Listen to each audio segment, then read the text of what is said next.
Well, it's a pleasure to be here this evening. Thanks for the opportunity to come and speak before all of you. It's nothing like being home from session and being back in Denton County and the opportunity to spend time with you all.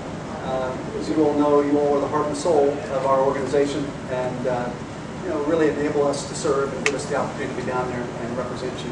And so it's a tremendous honor and privilege for myself and Bert and Myra and our entire team to do so.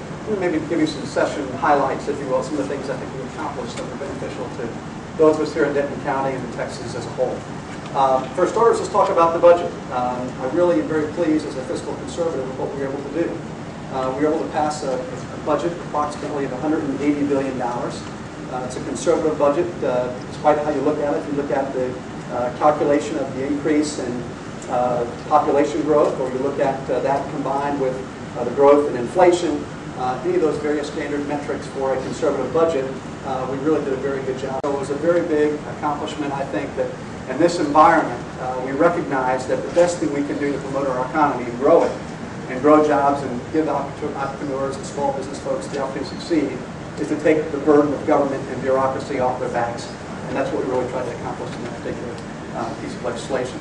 I'd also share with you that I'm very proud of the fact that we protected the rainy day fund. To me, fiscally, that was a critical line in the sand that we had to draw. And when you think about our projections going into the next cycle, the next session, we'll actually go in with a $9.1 billion budget surplus is what's projected. Really a pretty powerful thing for Texas and what we were able to accomplish on behalf of Denton County and behalf of all of us here in the state. We also had a number of, I think, very positive developments in the education space. People want to say that Republicans don't care about what's happening in our public school system, so on and so forth. That's nonsense. Again, I think we put forth a very responsible increase for school financing, both through K through 12 as well as through higher ed. We actually put an additional $1.2 billion into higher education in Texas, and work now to create and enable, if you will, a new Tier 1 university to be created, which is, I think, a great, remarkable achievement for Texas. When I think about what we face as a state, as a county, as a nation in years to come, it really, more than ever, is being driven home at this point by the global downturn that we're seeing. We're seeing, for the first time in our lifetimes, in my opinion, the real side effects of globalization.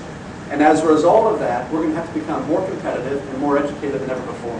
And so if we don't spend our dollars wisely and educate our students in math and science and technologies that enable us to be competitive, we will really lose out. And as Republicans, I think it's a very important message that we recognize that environment and we talk about doing things that are meaningful. So the money that we put into higher education, as well as the money we put into K through 12 education in Texas, I think was very, very important.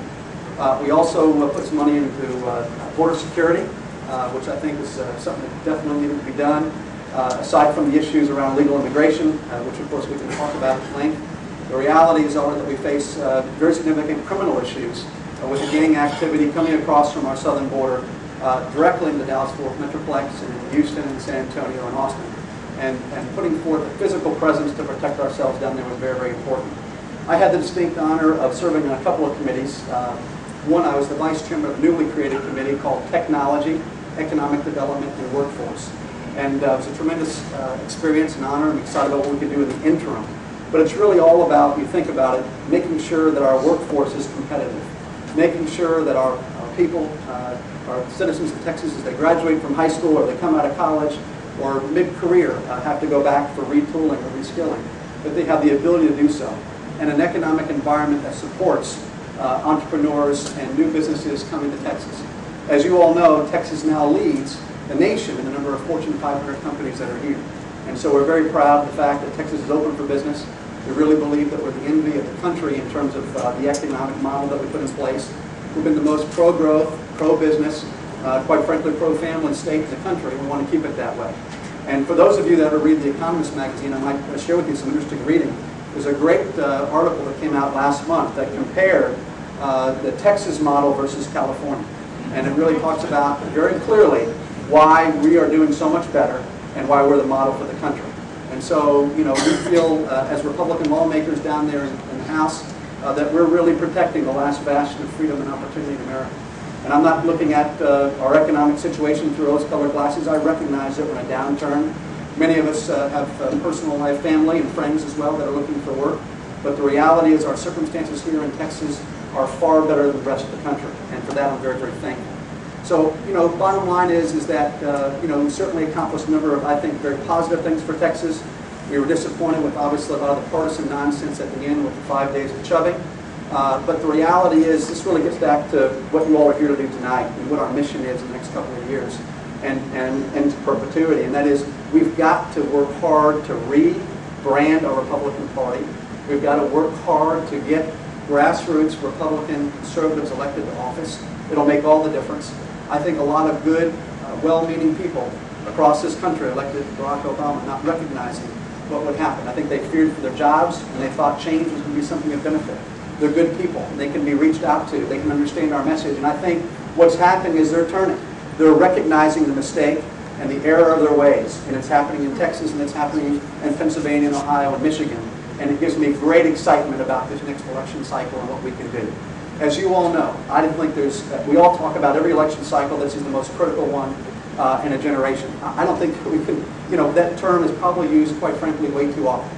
But when you look at what's taking place to our way of life, the fact that it's a direct assault on everything that we know and we believe in and we're passionate about as Republicans, we have to stand up and we have to stand tall and firm. And it will all begin with our grassroots efforts here in Denton County and across Texas and across this country.